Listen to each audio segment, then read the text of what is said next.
আজকের এই জনসভা পাবনা পৌরসভার 11 নং ওয়ার্ড কর্তৃক আয়োজিত এই জনসভার সম্মানিত প্রধান অতিথি মোহাম্মদ কাজী হায়দার আলী ভাই, পাবনা জেলার সভাপতি, ওনাকে আমি সালাম পরিচালন সব এখন সারা বিশ্বে ঘুরে আছে।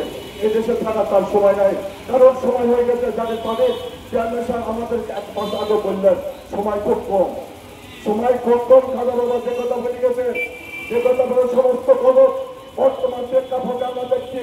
বিশ্বজি খাজা বাবা ভোট করে যে ভবিষ্যৎবাণী করেছিল ভবিষ্যৎটা অলরেডি শুরু হয়ে গেছে।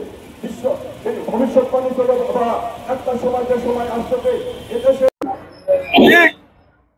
তাই জাতীয় পার্টি 15 আসনে 15 এই হরণ জাতীয় প্রত্যেকটা সেক্টরে সরকারি ডিপার্টমেন্ট বলেন, বেসরকারি ডিপার্টমেন্ট বলেন, এখান থেকে যদি জেলা পর্যায়ে 10,000 টাকা 10,000 কোটি টাকা বাজেট একটা জেলায় তার সাথে ঐক্যবদ্ধভাবে এই